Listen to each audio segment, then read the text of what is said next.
लोकसभा चुनाव 2024 के पहले चरण की मतदान तारीख जैसे जैसे नज़दीक आ रही है वैसे वैसे सभी पार्टियां अपना चुनावी प्रचार अभियान तेज करती जा रही हैं। उत्तर प्रदेश में लोकसभा के पहले चरण की वोटिंग से पहले Bharatiya Janata party, Samajwadi party, Bahujan Samaj party और कांग्रेस ने अपना चुनावी प्रचार अभियान तेज कर दिया है।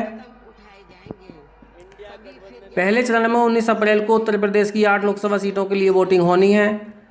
पहले चरण की लोकसभा सीटों में सहारनपुर, कैराना, मुजफ्फरनगर, बिजनौर, नगीना, मुरादाबाद, रामपुर और पीलीभीत शामिल है, जिन पर वोटिंग होनी है। आज हम इन्हीं सीटों की बात करेंगे कि इन सीटों का चुनावी गणित कैसा है और कौन इस बार पश्चिमी उत्तर प्रदेश की इन महत्वपूर्ण सीटों पर बाजी मार सकता है। साल 2019 में हुए लोकसभा के चुनावों में सपा, बसपा और आरएलडी का महागठबंधन हुआ था।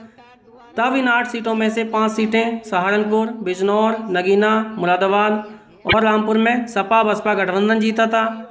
वहीं कैराना और पीलीभीत में भाजपा को जीत मिली थी।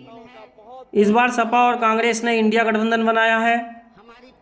पहले इस इंडिया गठबंधन में आरएलडी भी शामिल थी, लेकिन अब आरएलडी बीजेपी के साथ चली गई है। वहीं बसपा इस बार अकेले चुनावी मैदान में है। मायावती ने किसी भी पार्टी से गठबंधन नहीं किया है। सहारनपुर लोकसभा सीट की बात करें तो साल 2014 के चुनावों में यहाँ से बीजेपी को जीत मिली थी, तो वहीं साल 2019 के हुए लोकसभा चुनावों में यहाँ से बहुजन समाज पार्टी के प्रत्याशी ने जीत दर्ज की थी। बहुजन समाज पार्टी से हाजी फजलुर रहमान ने यहाँ से 41.74% वोट प्राप्त करके जीत दर्ज की, तो वहीं बीजेपी यहाँ 39.92% वोट प्राप्त करके दूसरे स्थान पर रही। कांग्रेस के इमरान मसूद को यहाँ से 16.81% वोट मिले थे, जो तीसरे स्थान पर रहे थे। इस बार के लोकसभा चुनाव में यहाँ से बहुजन समाज पार्टी ने माजिद अली को टिकट दिया है, तो वहीं बीजेपी ने अपने पुराने प्रत्याशी पर ही भरोसा जताया है। बीजेपी ने यहाँ से राघव लखनपाल को टिकट दिया है, जो साल 2014 में यहाँ से सांसद थे। कांग्रेस और सपा गठबंधन में एक सीट कांग्रेस के खाते में गई है।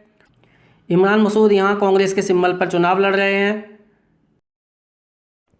कैराना लोकसभा सीट की बात करें तो कैराना लोकसभा सीट बीजेपी और आरएलडी का गढ़ मानी जाती है।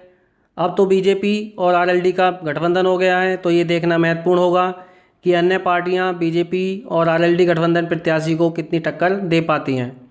साल 2014 में यहाँ से बीजेपी ने जीत दर्ज की थी, तो वहीं साल 2018 के हुए बाई इलेक्शन में यहाँ पे आरएलडी प्रत्याशी जीता था। साल 2019 के लोकसभा चुनाव में बीजेपी के प्रदीप चौधरी ने 50.44% वोट प्राप्त कर जीत दर्ज की थी, तो वहीं सपा बसपा गठबंधन प्रत्याशी तबस्सुम हसन दूसरे स्थान पर रहे, जिनको 42.24% वोट प्राप्त हुए थे। कांग्रेस को 2019 में यहाँ से 6.17% वोट प्राप्त हुए थे। इस बार के लोकसभा चुनाव में यहाँ से बीजेपी ने अपने पुराने सांसद पिछले प्रत्याशी प्रदीप चौधरी को ही टिकट दिया है, तो वहीं सपा कांग्रेस के गठबंधन में ये सीट सपा को मिली है और सपा ने यहाँ से इकरा हसन को टिकट दिया है। बीएसपी की तरफ से यहाँ से श्रीपाल राणा चुनाव लड़ रहे हैं। मुजफ्फरनगर सीट भी पिछले 2 लोकसभा चुनाव से बीजेपी के कब्जे में है। बीजेपी के डॉक्टर संजीव बालियान यहाँ से लगातार 2 बार सांसद चुने जा चुके हैं। साल 2014 और 2019 में यहाँ से बीजेपी ने जीत दर्ज की है। 2009 के इलेक्शन में यहाँ से बहुजन समाज पार्टी के प्रत्याशी कादिर राणा जीते थे। 2019 के लोकसभा चुनाव की बात करें तो यहाँ से बीजेपी के डॉक्टर संजीव बालियान को 49.34% वोट मिले थे। दूसरे स्थान पर सपा बसपा आरएलडी प्रत्याशी चौधरी अजीत सिंह थे, जिनको 49.01% वोट मिले थे। इस बार फिर से 2024 के लोकसभा चुनाव में बीजेपी ने डॉक्टर संजीव बालियान पर भरोसा जताया है, तो वहीं सपा कांग्रेस के गठबंधन में ये सीट सपा को मिली है और सपा ने यहाँ से हरेंद्र सिंह मलिक को टिकट दिया है। बहुजन समाज पार्टी की तरफ से यहाँ दारा सिंह प्रजापति चुनावी मैदान में हैं। बिजनौर लोकसभा सीट की बात करें तो साल 2014 में बीजेपी और 2019 में यहाँ से बहुजन समाज पार्टी ने जीत दर्ज की थी। 2019 के लोकसभा चुनाव में बीएसपी के मलूक नागर ने 51.01% वोट प्राप्त कर यहाँ से जीत दर्ज की थी। बीजेपी के कुंवर भारतेंद्र सिंह यहाँ दूसरे स्थान पर रहे थे, जिनको 44.57% वोट मिले थे। कांग्रेस की तरफ से नसीमुद्दीन सिद्दीकी ने यहाँ से 2.35% वोट प्राप्त किए थे। इस बार 2024 के लोकसभा चुनाव में सपा कांग्रेस गठबंधन में ये सीट सपा को मिली है और सपा ने दीपक सैनी को टिकट दिया है। बीजेपी और आरएलडी के गठबंधन में ये सीट आरएलडी को मिली है।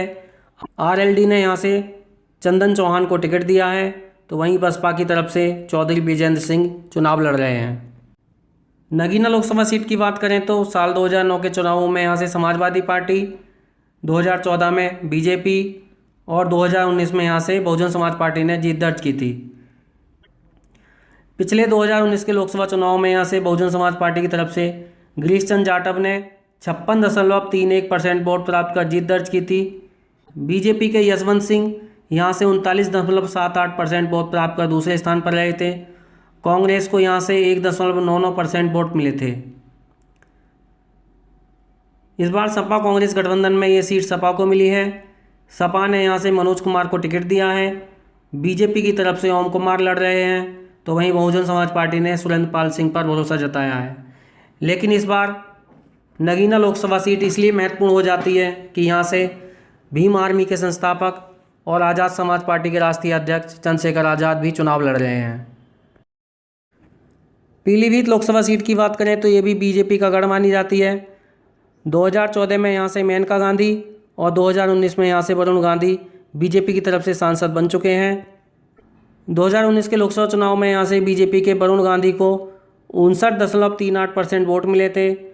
वहीं सपा बसपा गठबंधन में ये सीट सपा को मिली थी और सपा के हेमराज वर्मा ने 37.83% वोट प्राप्त हुए थे। इस बार के लोकसभा चुनाव में बीजेपी ने वरुण गांधी का टिकट काट दिया है। यहाँ से बीजेपी ने जितिन प्रसाद को टिकट दिया है। सपा कांग्रेस गठबंधन में ये सीट सपा को मिली है और सपा ने यहाँ से भगवंत शरण गंगवार को टिकट दिया है। बहुजन समाज पार्टी की तरफ से यहाँ से अनीस अहमद खान चुनाव लड़ रहे हैं। रामपुर लोकसभा सीट की बात करें तो 2014 में बीजेपी और 2019 में समाजवादी पार्टी ने यहाँ से जीत दर्ज की। 2022 में हुए बाई इलेक्शन में फिर से बीजेपी ने यहाँ से जीत दर्ज की। 2022 के बाई इलेक्शन में यहाँ से बीजेपी के घनश्याम सिंह लोधी को 51.96% वोट मिले, तो वहीं समाजवादी पार्टी के मोहम्मद आसिम राजा को यहाँ से 46% वोट प्राप्त हुए थे। इस बार 2024 के लोकसभा चुनाव में बीजेपी ने अपने पुराने प्रत्याशी घनश्याम सिंह लोधी पर भरोसा जताया है, तो वहीं समाजवादी पार्टी की तरफ से महिबुल्लाह नदवी चुनावी मैदान में हैं। तो वहीं बहुजन समाज पार्टी ने यहाँ से जीशान खान को टिकट दिया है। उत्तर प्रदेश की मुरादाबाद लोकसभा सीट एक महत्वपूर्ण सीट है। मुरादाबाद का इतिहास रहा है कि यहाँ से हर लोकसभा चुनाव में अलग पार्टी का सांसद बनता है। साल 2009 के चुनाव में यहाँ से कांग्रेस से क्रिकेटर मोहम्मद अजहरुद्दीन सांसद निर्वाचित हुए थे, तो साल 2014 के चुनाव में यहाँ से बीजेपी के कुंवर सर्वेश सिंह ने जीत दर्ज की थी। साल 2019 में समाजवादी पार्टी के डॉक्टर एस टी हसन यहाँ से सांसद बने थे। 2019 के लोकसभा चुनाव में सपा बसपा गठबंधन प्रत्याशी डॉक्टर एस टी हसन को यहाँ से 50.65% वोट मिले थे, तो वहीं बीजेपी प्रत्याशी कुंवर सर्वेश सिंह दूसरे स्थान पर रहे, जिनको 43% वोट मिले थे। कांग्रेस की तरफ से यहाँ से इमरान प्रतापगढ़ी लड़े थे, जिनको पिछले लोकसभा चुनाव में 4.62% वोट मिले थे। इस बार 2024 के चुनाव में बीजेपी ने फिर से कुंवर सर्वेश कुमार सिंह को टिकट दिया है। समाजवादी पार्टी यहाँ से 2 बार प्रत्याशी बदल चुकी है और अंत में समाजवादी पार्टी ने यहाँ से रुचि बीरा को खड़ा किया है। बहुजन समाज पार्टी की तरफ से यहाँ से इमरान सैफी चुनावी मैदान में हैं। तो दोस्तों, ये था उत्तर प्रदेश की उन 8 लोकसभा सीटों का चुनावी गणित, जिन पर पहले चरण में 19 अप्रैल को वोटिंग होनी है। उम्मीद करता हूँ वीडियो में दी गई जानकारी आपको अच्छी लगी होगी। वीडियो में दी गई जानकारी आपको अच्छी लगी हो तो वीडियो को लाइक और ऐसे ही जानकारी और प्राप्त करने के लिए हमारे चैनल को सब्सक्राइब जरूर करें।